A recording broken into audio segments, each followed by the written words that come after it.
반갑습니다. 고린도 전서를 같이 살펴보도록 하겠습니다.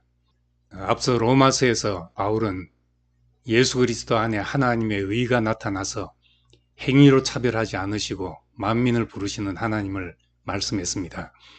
그런데 그 다음 고린도 전서에는 실제적인 생활의 문제, 특히 복음이 이방 문화권에 전파되었을 때 생기는 여러 가지 문제들에 대해 답을 주고 있습니다.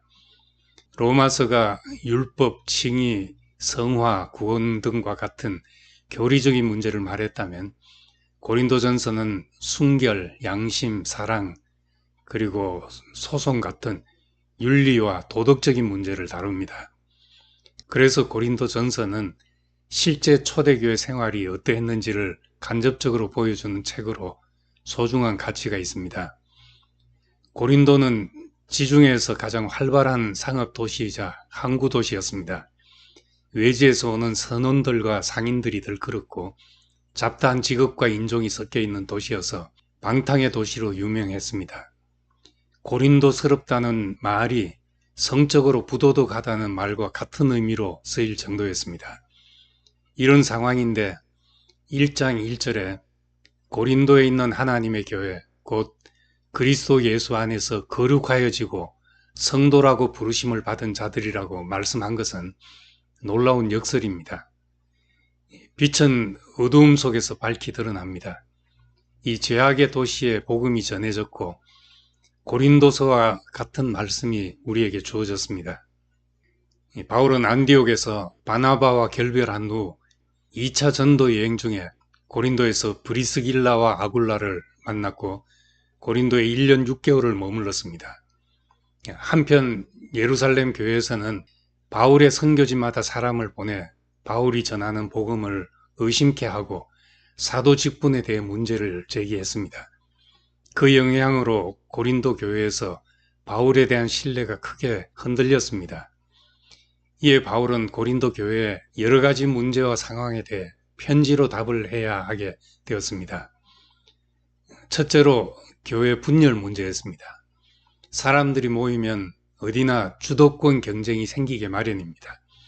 고린도 교회 사람들도 자신들의 위치를 지키기 위해 자기들이 좋아하는 사도들을 중심으로 당을 짓기 시작했습니다.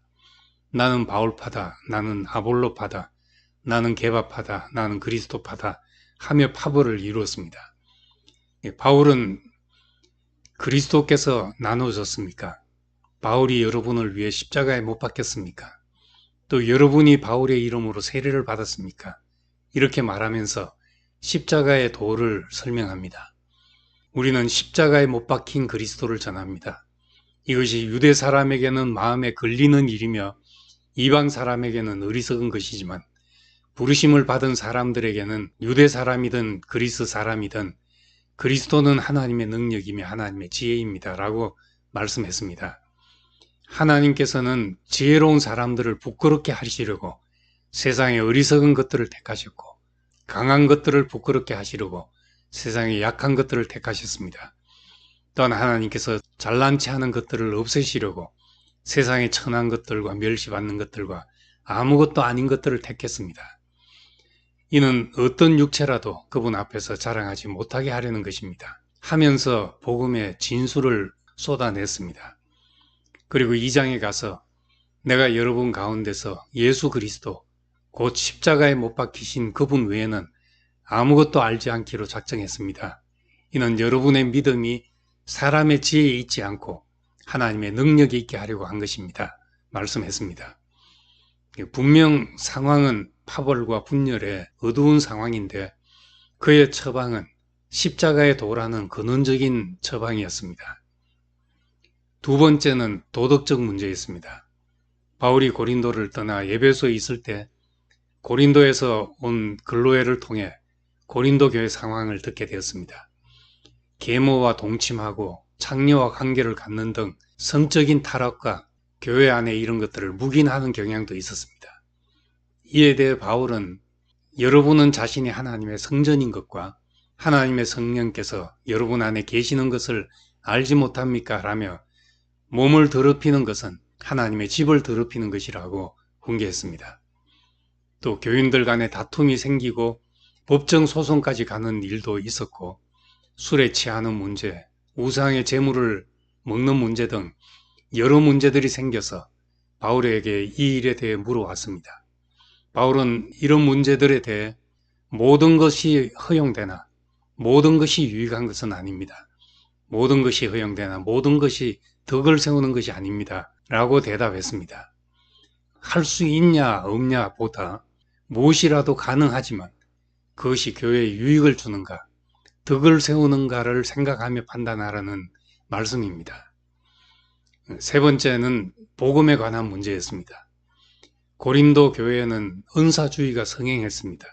영적 은사에 도취해서 육적인 삶은 어떻게 살든 상관없다는 극단주의가 교회의 수준을 하락시켰습니다. 그래서 바울은 더 큰 은사들을 간절히 구하십시오. 이제 내가 여러분에게 가장 좋은 길을 보여드리겠습니다. 라고 하면서 13장에 사랑이라는 은사와 14장에 말씀의 은사를 제시합니다. 사랑은 영적이면서도 가장 실제적인 삶에까지 나타나는 고귀한 은사라는 것입니다. 정말 사모해야 될 은사가 있다면 남이 못 알아듣는 방언이 아니라 누구라도 알아듣고 유익을 끼치는 말씀의 은사라고 말했습니다. 그리고 마지막 부활에 관한 문제를 기록했습니다. 고린도 교회는 육적인 삶이 만연하다 보니 부활에 대한 소망이 사라졌습니다. 그래서 성경 전체에서 부활에 관한 가장 탁월한 해석이 나오게 되었습니다. 바울은 예수의 부활에 대해 게바에게 나타내 보이시고 그 다음 12제자에게 그 후에 야고보에게 나타나셨고 그 다음에 모든 사도들에게 마지막으로 다리 차지 못한 채 태어난 사람과 같은 내게도 나타내셨습니다. 하였습니다. 예수의 무덤에서 부활을 목격했다고 하는 게바와 육신으로는 예수를 보지 못한 자신을 동일시했습니다. 이런 바울 때문에 우리도 육신으로는 예수를 보지 못했지만 부활한 예수를 만났다고 말할 수 있게 되었습니다. 마지막에 바울은 부활을 이렇게 결론 맺습니다. 사망이 삼켜져서 승리를 얻는다는 이사야 말씀을 인용해 우리 주 예수 그리스도를 통해서 우리에게 승리를 주시는 하나님께 감사를 드립니다. 하였습니다. 부활은 부정과 절망의 사정에서 그것을 삼키고 승리하는 것을 말합니다. 그래서 우리는 살아서도 사망을 이기는 부활을 경험하게 됩니다. 시궁창 같은 고린도 교회의 사정에서 1장의 십자가의 도와 13장의 사랑의 은사, 14장의 말씀의 은사, 그리고 15장 부활 생명 같은 주옥 같은 말씀이 나오게 되었습니다. 우리도 우리의 사정이 깊은 어두움이라 할지라도 그것이 하나님의 말씀이 나오는 통로가 되고 사망을 삼켜서 더 큰 승리를 맛보는 부활 생명을 누리기를 소망합니다. 감사합니다.